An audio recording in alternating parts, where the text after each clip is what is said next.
Enough Said is brought to you by Sheldon Street Pizza. Visit them online at sheldonstreetpizza.com or stop by Sheldon's during your next trip to Lake Orion. Sheldon Street Pizza, the official pizza of Enough Said. And by Fourth Coast Cider Works. Quality craftsmanship, quality hard cider. You can check them out online at fourthcoastciderworks.com or come get a can or a howler at their Canterbury Village location. Not available for anyone under the age of 21. Please drink responsibly.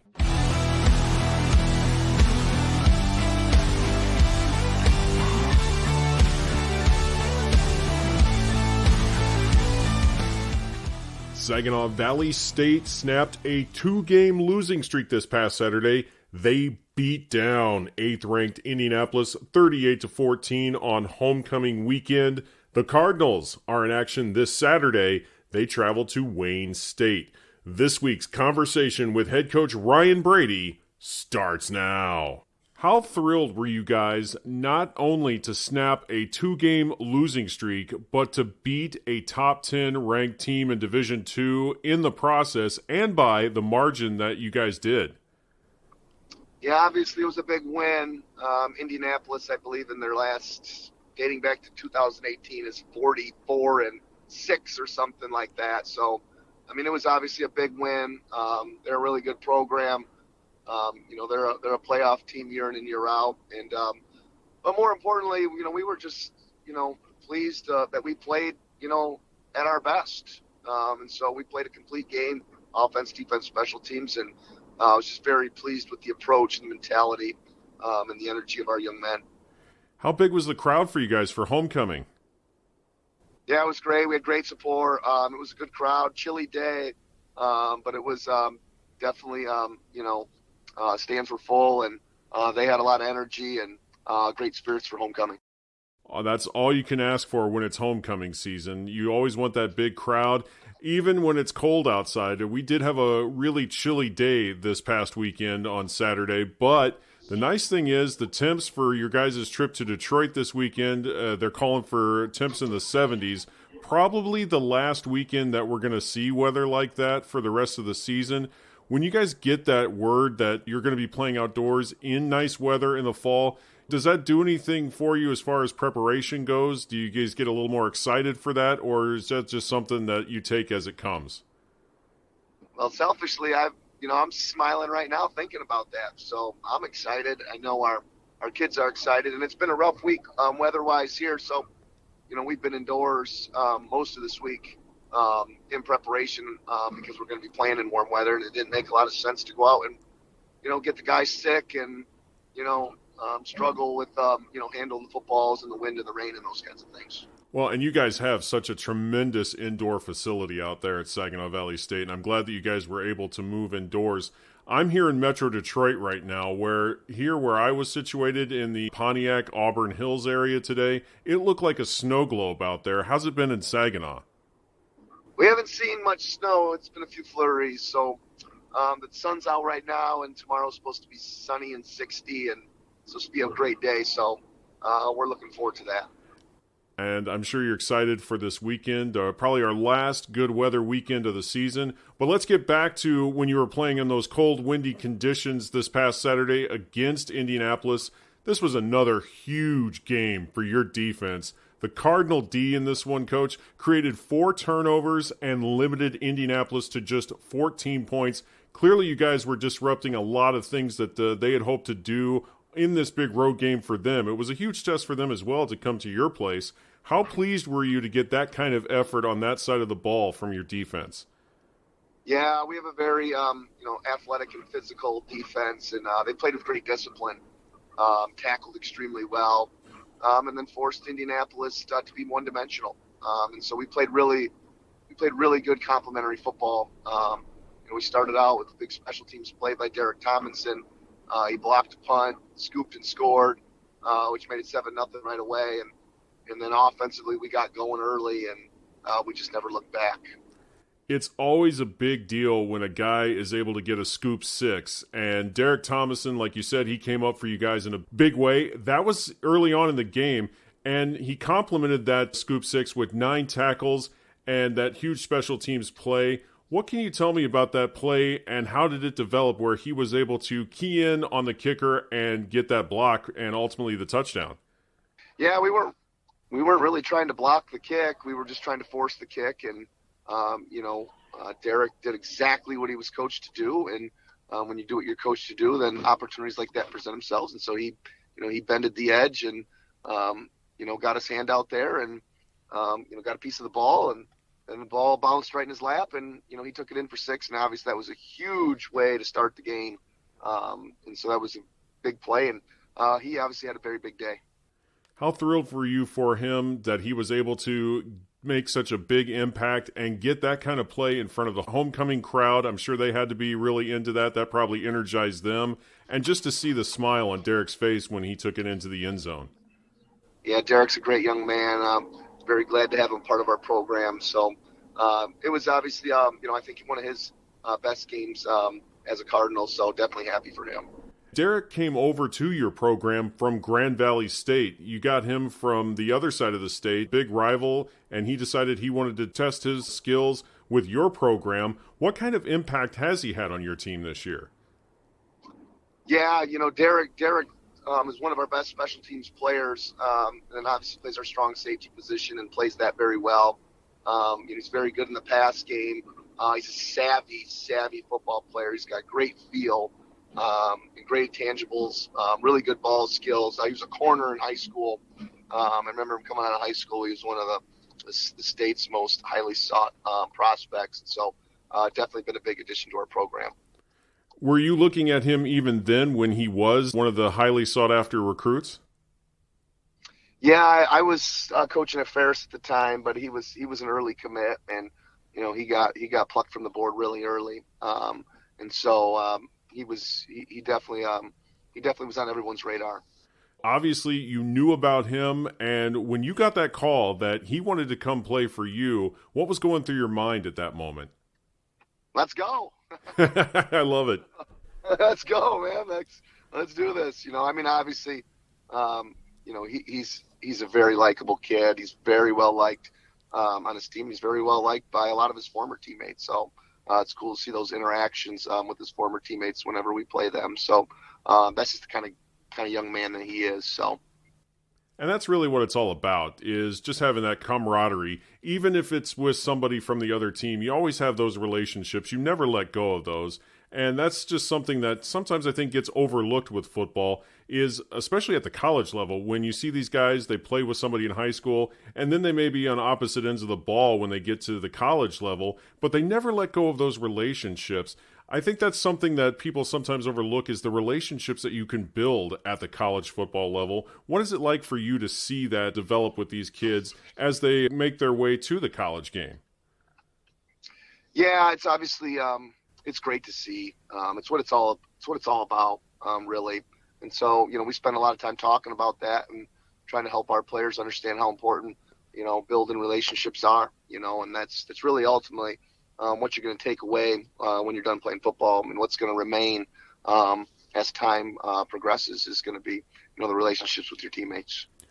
Somebody said something that has stuck with me over the years when I first started this podcast about how you might win a state championship, you might win a college football championship or a conference championship, but ultimately it's a trophy that's going to collect dust over the years. But those relationships are what endures after you leave the program. That's what's really important. You've probably developed a lot of great relationships yourself. What do you value most about being a part of these kids' lives and building those relationships, knowing that they're going to come back and see you again someday and just reminisce about all the fun times that you had? Yeah, it's just cool to hear from guys, after big wins or after, special moments in your personal life, that the kids see on Facebook or, our Snapchat or, any of those things. So I hear from former players all the time. I actually got former teammates coming to, be with me on Saturday for this game. So it's just really cool. Someone else who had a big performance for you on the defensive side was Nathan Talaki. He had a solid performance last Saturday. He got his first sack of the season, and he was able to disrupt the Indianapolis offense, created 2 tackles for loss of yards. He had 5.5 sacks last season. How thrilled was he to finally get his first of the season? Yeah, Nate's playing with a lot of confidence right now. He's playing his best football, and that's what we need from him right now. So he's been very explosive, and he's got a lot of energy. And our players feed off of his energy. So when he's hot, we're hot. And so right now he's playing on fire, and he had a big game on Saturday. Speaking of sacks, I was just looking at some of the conference stats in the GLIAC, and you have a number of players right now in the top 5 in the category of sacks this season. Now, you don't have just one guy that's getting to the quarterback, but you have a handful of players that are able to bust through and make that play. What's it like for you to know that any one of these guys can have that ability? Yeah, that's huge. We like to play a lot of guys on the defensive line, so we rotate a lot of bodies. We keep them fresh. But yeah, we got a lot of guys that can get to the quarterback, and and to be a great defense, that's a critical component. You got to get after the passer, especially at the college level. You stop the run, you force teams to be one-dimensional, and when your offense has a lot of output, and then you force people to play catch-up, you've got to be able to get after the quarterback. And if you get after the quarterback, then obviously your secondary is going to have a lot of opportunities. And that's really what happened in the Indianapolis game was, we put pressure on their quarterback. He threw it before he wanted to, and then that turned into interceptions. Just looking at what you guys did on offense in this game, Andrew Brito, your quarterback, he didn't have to do a whole lot in this game. All he did was just put points on the board. He had 8 completions in this game, but 3 of those throws went for touchdowns, which was more than enough to get you this win on Saturday. What was your reaction to his performance this past weekend? Yeah, he probably left a few things out there. He's probably mad at the way he played. He did enough for us to put up a good number and get a W. But I mean, you're playing a top 10 team.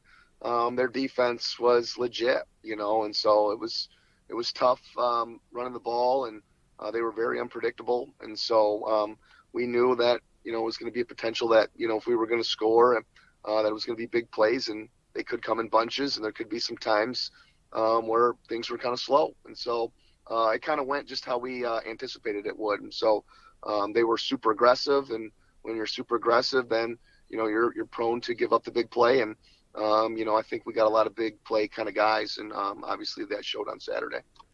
You've seen these guys on the field now for 7 weeks. You're 5-2 at this point. How would you rate your offense at this particular moment? Yeah, we got to get better. We got to continue to improve. There's a lot that we can improve upon, and we've been working hard at those things this week. And so, we want to continue to run the ball better, and that starts up front. And so our offensive line has had a great work week. I think our offensive line coach did a really nice job identifying some areas we need to improve on and focusing on those areas. And so hopefully we're looking for a big result for those things on Saturday. And then we got to just continue to stay engaged at a really high level and be really interested in wanting to be the best version of ourselves each day and try to play fast and just know that we're trying to just get 1% better every day. So, I'm never satisfied with where we're at offensively and defensively, but I can tell, like in practice, like our defensive unit is playing with a ton of confidence right now, and playing at a really high level. And this is the most confidence I felt from our offense, in a few weeks. And so, playing in these last 3 games has really, I think, prepared us for this home stretch. And who have been some of your biggest playmakers on offense? Has there been anybody that's really jumped out and surprised you, or have you really looked at the guys that you knew were going to be impactful for you and were going to make a huge difference this season? Has there been any, one particular guy that stood out, or do you have a number of guys that you can really highlight on this offense? Yeah, we have a number of guys. We have great balance, so we're fortunate we can spread it around, and so we have Derek Hinton, who had a big game last week, and then Ernest Sanders and Jarvis Grissom, 3 guys that play on the outside that do a really nice job, and then Casey Williams is obviously a big play guy for us, in the slot, and then we got 3 backs that really I think do a nice job, and so Burrito's just got to be a point guard and spread around to those guys. So it's nice to have balance on offense, and where defensive units can't key in on one guy. I was looking at the GLIAC standings today. Grand Valley State, they had that huge win over Ferris State. You saw those two teams back to back. What did you make of the way that Grand Valley did to get that win over Ferris State? Yeah, it was a classic rivalry matchup. It came right down to the wire. It was one of those games you see on ESPN Classic because it was crazy at the end, and that game could have went either way.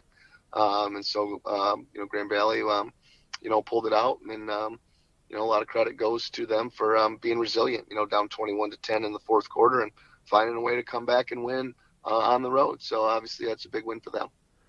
Davenport is 3-0 in the GLIAC this season, and I believe they're undefeated right now as well. I got to be honest, I don't know a whole lot about Davenport. Are you surprised to see that they're currently undefeated and sitting right there with Grand Valley, or is this something that is kind of expected out of them every year?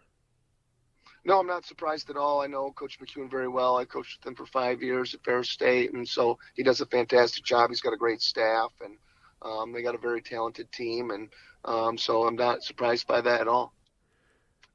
Now, those two schools, Davenport and Grand Valley State, they will be meeting in the regular season finale in the GLIAC before the playoffs get underway in Division II. And looking at your schedule right now, do you feel like there still is a path for your team to climb back in the race in the GLIAC, even though you have 2 losses in conference play? We like where we're at right now. Really, we're just focused on Wayne State. It's just one day at a time and one game at a time, and that's really where our focus needs to be. About Wayne State, you face them in Detroit this weekend. The Warriors are 1-6, and they have yet to pick up a win in the GLIAC. You guys are also looking for your first win in the GLIAC, looking at the standings. What have you seen from Wayne State, and what have you been able to analyze as far as what they've been able to accomplish thus far? Yeah, offensively, they're very good offensive team. A lot of yardage, a lot of output. Very good running the football. They have a lot of talented players on both sides of the ball. They've had a lot of close games. Their record doesn't indicate how good they really are. So this is going to be a big road game for us. We're their rival. And so obviously, they're going to be excited that we're coming to town, and they've played they've played with everybody that's on their schedule and has been right there.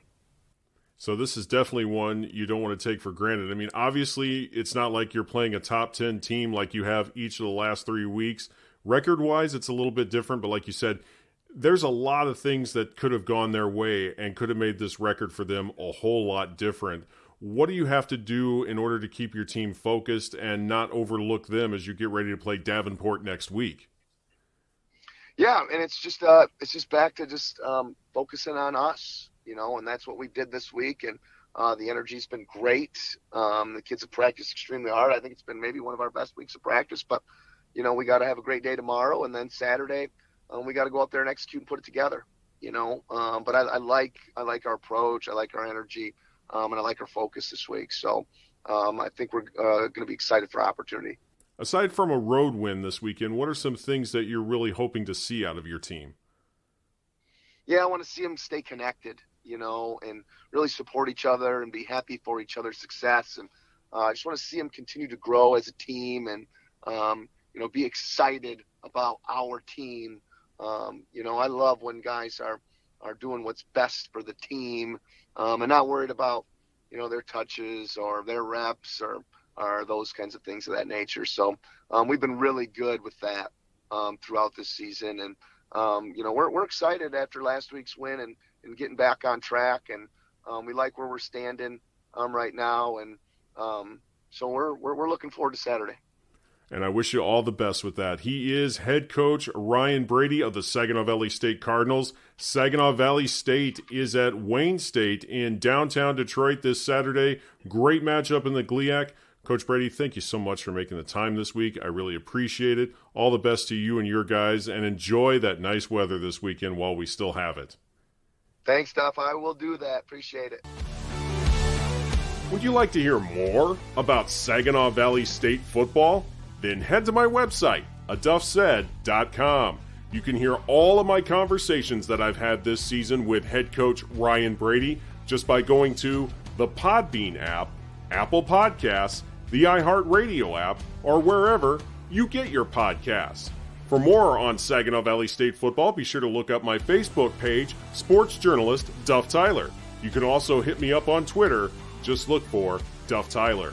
Until next time, I am Duff Tyler, and I am reminding you that if Duff said it, it must be true, because that's what a Duff said.